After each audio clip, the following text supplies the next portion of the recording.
दोस्तों नमस्कार। दोस्तों मैं ब्रजमोहन शर्मा आज के शर्मा लॉफुल प्रोग्राम में आप सभी लोगों का स्वागत करता हूं। दोस्तों मैं आप लोगों के बीच में आता हूं और आप लोगों के लिए सुप्रीम कोर्ट के बहुत ही महत्वपूर्ण और सराहनीय फैसले खोजकर लाता हूं। दोस्तों जो मेरे मित्र मेरे अभी यूट्यूब चैनल से नए जुड़े हैं, प्लीज़ वो मेरी वीडियो को लाइक करें और सब्सक्राइब करें। दोस्तों आज भी मैं आप लोगों के लिए सुप्रीम कोर्ट का एक ऐसा महत्वपूर्ण और चौंकाने वाला फैसला लेकर आया हूँ जिससे देश के लाखों लोगों को बहुत बड़ा सदमा भी लगेगा और बहुत बड़ा झटका भी लगेगा। दोस्तों आप मेरी वीडियो में कंटिन्यू बने रहना, अंत तक बने रहना।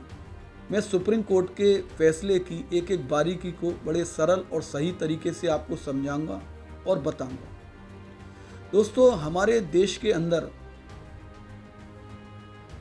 कुछ लोगों को फ़ायदा पहुंचाने के लिए एक ऐसी परंपरा बनाई गई है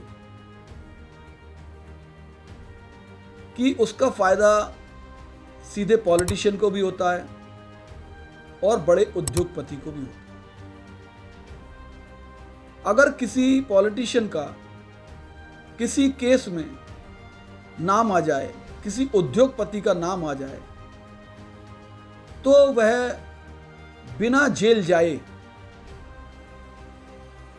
अग्रिम जमानत यानी एंटीसिपेटरी बेल देश की किसी भी हाई कोर्ट से, लोअर कोर्ट से ले सकता है। इस परंपरा का बहुत से लोगों ने फ़ायदा उठाया, छोटे लोगों ने भी उठाया, क्योंकि परंपरा ये शुरू हो गई। जब ये परंपरा शुरू हो गई तो बेल देते समय, एंटीसिपेटरी बेल देते समय, जमानत देते समय यह भी देखना मुनासिब नहीं समझा गया कि इस व्यक्ति ने कितना जघन्य अपराध किया है, कितना बड़ा क्राइम किया है। अगर वो अग्रिम जमानत मांगने जाता है तो उसे तुरंत जमानत दे दी जाती है। इसी मामले को लेकर जनहित में, देश के लोगों का भला करने के लिए सुप्रीम कोर्ट ने 28 सितंबर 2025 को इतना ऐतिहासिक और चौंकाने वाला फैसला दिया है जिससे देश के करोड़ों लोगों को फायदा भी होगा और देश के लाखों लोगों को इससे नुकसान भी होगा। दोस्तों सुप्रीम कोर्ट ने अब ये कह दिया है स्पष्ट तरीके से, सख्त तरीके से, कि अब किसी भी व्यक्ति को डायरेक्ट सीधे हाई कोर्ट से कोई भी अग्रिम जमानत यानी कि एंटीसिपेटरी बेल नहीं मिलेगी। ये स्पष्ट रूप से सुप्रीम कोर्ट ने, देश की सर्वोच्च अदालत ने कह दिया है। और ये क्यों कहा, किस बात को लेकर कहा? देश की सर्वोच्च अदालत ने, मामला है पटना का एक मामला था जो पटना हाई कोर्ट में जाता है। एक स्वास्थ्य कर्मी की हत्या का यह मामला था। दोस्तों उस व्यक्ति ने किसी व्यक्ति से पैसे उधार लिए थे, उसने सारे पैसे उसको चुका दिए विद ब्याज के, लेकिन फिर भी उसका कर्जा समाप्त नहीं हो रहा था। इसी बात को लेकर जिसका पैसा था उस व्यक्ति ने कॉन्ट्रैक्ट किलर 2 व्यक्तियों से उसके मर्डर का यानी उसकी हत्या का कॉन्ट्रैक्ट किया और उसकी हत्या करा दी। हत्या कराने के बाद जब उनका एफआईआर में नाम आया तो वह सीधे पटना हाई कोर्ट में जाकर उन्होंने अग्रिम जमानत प्राप्त कर ली, यानी कि एंटीसिपेटरी बेल उन्हें इजीली आराम से मिल गई। फिर यह मामला देश की सर्वोच्च अदालत में न्यायमूर्ति जस्टिस विक्रमनाथ और जस्टिस संदीप मेहता जी की बेंच में जब यह मामला पहुंचा, खंडपीठ में पहुंचा,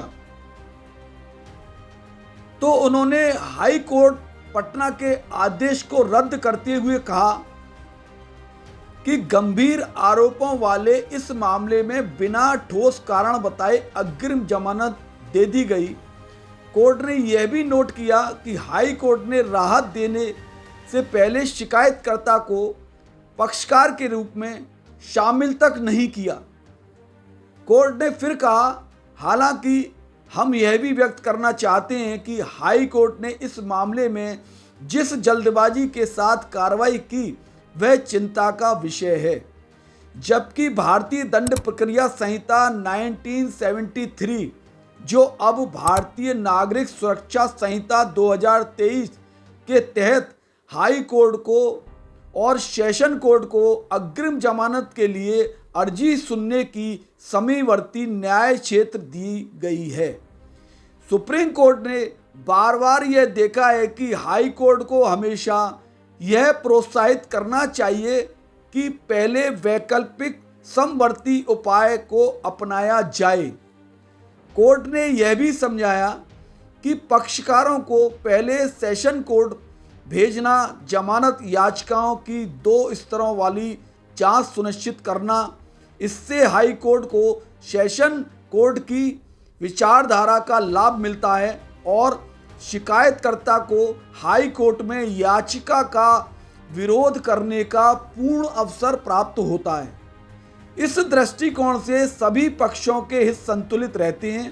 पहले पीड़ित पक्ष को हाई कोर्ट में चुनौती देने का मौका मिलता है और दूसरा हाई कोर्ट को सेशन कोर्ट द्वारा लागू की गई न्यायिक दृष्टि का मूल्यांकन करने का अवसर मिलता है, बजाय इसके कि वह सीधे अपने विचार से मामले पर निर्णय करे। और आगे कहा, यह निर्णय इस पृष्ठभूमि में आया है कि सुप्रीम कोर्ट ने हाल ही में केरल हाई कोर्ट को नोटिस जारी किया था, क्योंकि वह सीधे जमानत याचिकाओं पर सुनवाई कर रहा था, सेशन कोर्ट को दरकिनार करते हुए। 2023 में सुप्रीम कोर्ट की 2 जजों की बेंच ने Guwahati high court bar association बनाम असम राज्य एवं अन्य मामलों में यह विचार करने का निर्णय लिया था कि क्या हाई कोर्ट के पास यह विवेकाधिकार है कि वह धारा 438 के तहत आने वाली याचिका को इसलिए नहीं सुने कि आवेदनकर्ता को पहले सेशन कोर्ट में आवेदन करना चाहिए। दोस्तों, सुप्रीम कोर्ट के दोनों न्यायमूर्तियों ने बड़े विस्तार से ये समझाया और बताया कि पहले व्यक्ति को अग्रिम जमानत मांगने के लिए अपने जिले की लोअर कोर्ट में जाना चाहिए, उसके बाद हाई कोर्ट में आना चाहिए अपने राज्य की में। दोस्तों, अगर ये मेरी वीडियो आप लोगों को अच्छी लगी हो तो आप मेरी वीडियो को लाइक करें, शेयर करें और इस पर अगर आपको आपके आसपास कोई ऐसी समस्या है